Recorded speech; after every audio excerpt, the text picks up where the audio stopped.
All right, review for The Surfer with Nicolas Cage.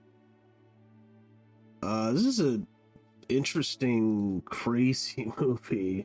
Um, I really did like it though.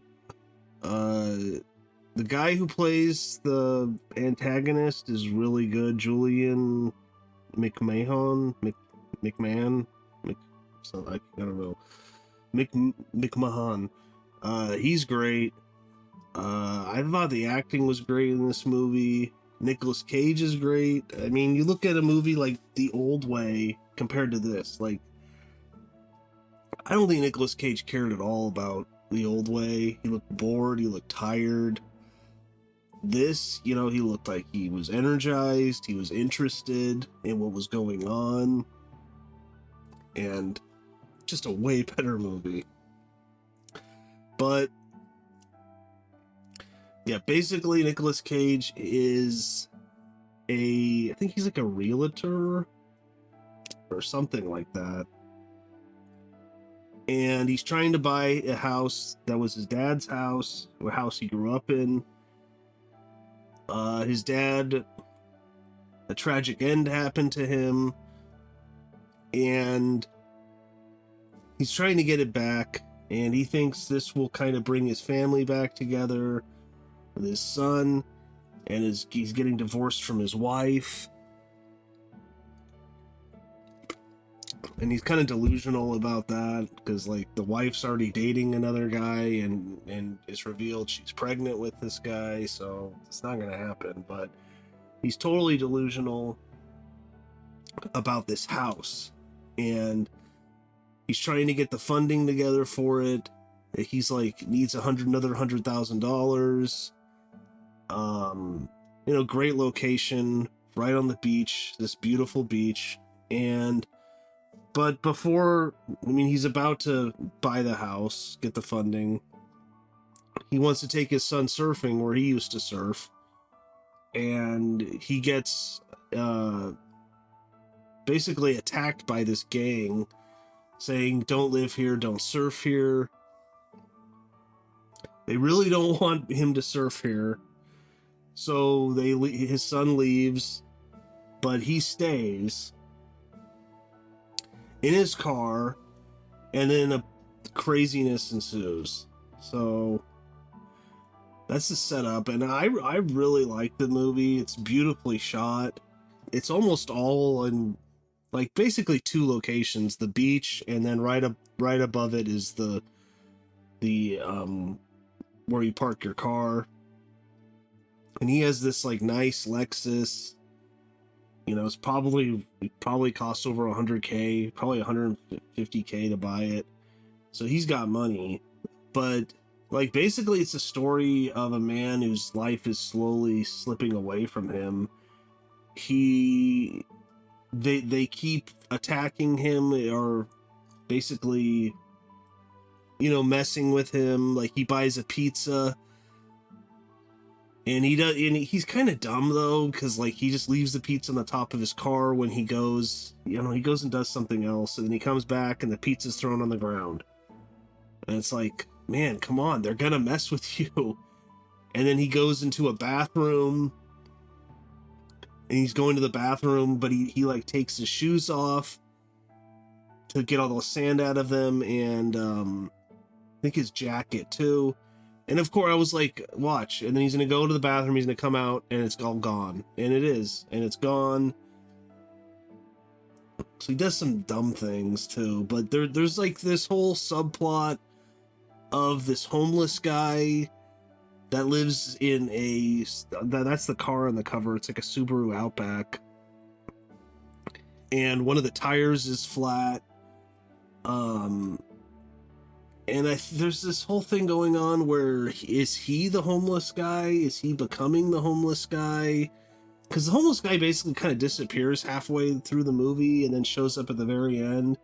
And what does this guy represent? Is it representing his father, maybe?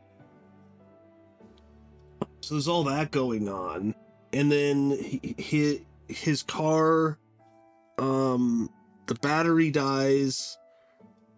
And luckily the only nice person there, this lady, who's a photographer. She lets him uh, uh, jump his car, so he has power. But then he has a cell phone and he doesn't have, and then it dies. You know, he doesn't have a car charger, I guess, and all of his credit cards are on it, so he doesn't. I don't know. It's like, do rich people not carry a wallet anymore with credit cards? It's just all on your phone. I think that's a bad idea. Like, you really don't have a wallet with your credit cards in it. Like, okay. So then he can't buy anything, and there's a little shop there that sells, you know, desserts and little sandwiches and coffee and stuff. And he's about to buy some drinks and some food, because he hasn't even eaten or really drank much water at all, and it dies. So he makes a deal with the guy. Hey, you know, charge my phone and then I'll buy the stuff. And the guy doesn't want to do it because he's like, well, that costs money too, electricity, which is true. And everyone there is just very mean. And they do not like people who are not locals only. And I'm like, okay, so he's gonna charge the phone, and then watch. He will never get that phone back, or he gets it back later, but that's totally different. But it's like, watch, it's gonna disappear. And then he also makes a deal with the guy. Okay, here, charge my phone, then I'll buy everything later. But you know, as collateral, here's my watch. And he's like, this is my father's watch. He gave it to me. It means a lot to me. And then, you know, he comes back like a few hours later, and the place is closed. And then the next day he comes back and the guy's like, I don't know what you're talking about. I don't have your phone. And he's like, that's my watch you're wearing. He's like, no, my dad gave me this watch. So, which is a lie, but they're all messing with him because he's like losing everything. And then there's the whole gang that's on the beach, and they're basically like a cult, like about like, and they have this chant, suffer, surfer, suffer, surfer, which I thought was kind of clever. The main guy, the leader of the group, is really good. I buy him as like this guru, and they're basically like just constantly partying and barbecuing, which of course he gets none of that food. And Nicolas Cage runs out of water. He hasn't eaten anything for days. He's looking terrible. He starts resembling the homeless guy. People start thinking he's homeless. He calls the cops because his car gets stolen or towed. He's not sure. And then the cop, who he called earlier, and is basically a member of the cult too, he won't do anything. And then he tells him to move the Subaru Outback, and he's like, this isn't my car, that's the homeless guy's car. And then he's like, yeah, sure, man. So then but they're all messing with him on purpose, because in the end he then fights one of the guys because he's like, I'm going to surf, because he's like lost everything. So he's like, screw it. He fights one of the guys, and this gets the respect of the cult leader, and then he brings him into the cult and gives him water and food, and they like party together, and he gets his phone back. He gets his so he gets his money back. He gets his watch back. He even had to give up his ring to some random guys because he was trying to use the payphone, or he was waiting for a call on the payphone because he's, you know, trying to buy this house. And they're like, no, like, you know, what are you going to give us? So then he gives him his ring, because his marriage is, you know, falling apart anyways. So it's just an interesting movie, and especially like sometimes when he's like looking at the waves, there's almost like this fairy tale kind of feel to it.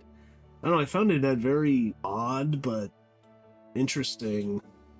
Um like the music, it's like this like kind of like almost like old school Disney music kind of playing. Just strange, but it's like this whole thing of like, is this even happening? Is he the homeless guy or is he not? You know, did he have this life or not? Since it's a psychological thriller on IMDb, I guess it's a very strange movie, but I found it very interesting. If you do me a favor and smash that like button, that'd be great. It helps the channel a lot. I haven't seen anything else this director did.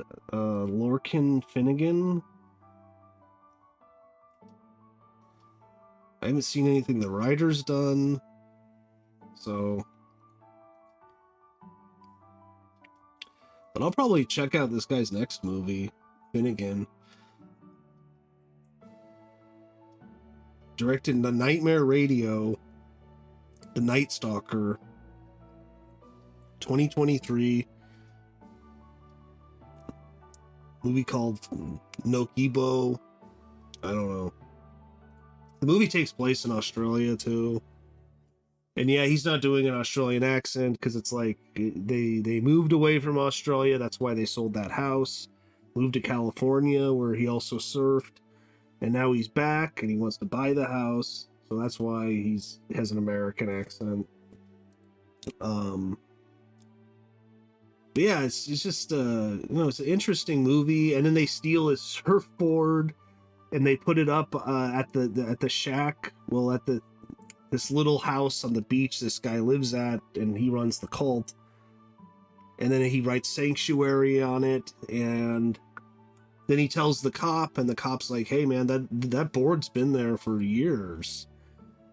So he starts messing with his mind, like, am I right or am I crazy? So, yeah.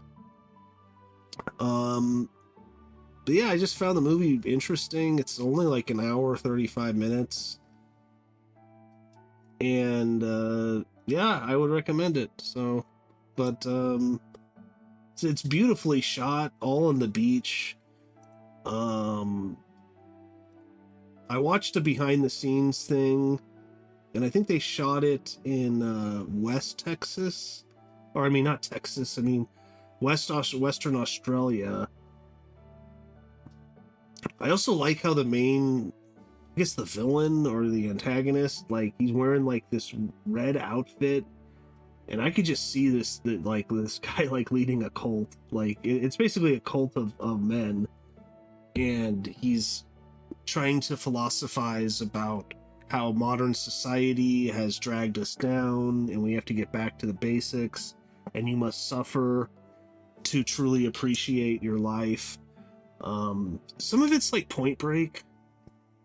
I mean, I wonder if they've seen Point Break, because he kind of reminds me of what is it, Bodhisattva.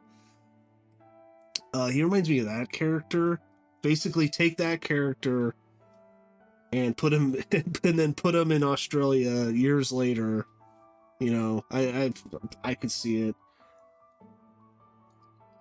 So yeah, it's definitely thinking of Point Break, because there's even the scene in Point Break when the guy punches him and he's like, get out of here, you don't know what you're doing.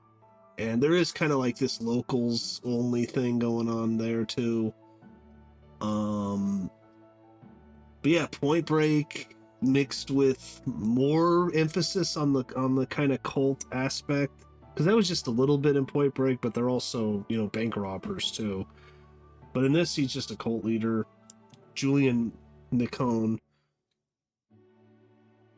Another movie this reminds me of, is thinking about it, is The Game, by David Fincher, because like they're all kind of in on it, and they're all messing with him on purpose, and in that it's because he's part of this game.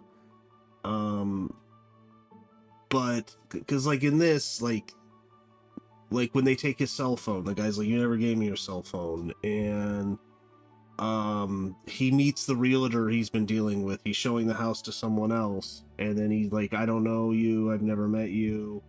And he at this point he looks like a homeless person, and he has like bird poop on him, and um so then but then later he's part of the surfer gang, and then and then later in the movie they become friends at the end of the movie.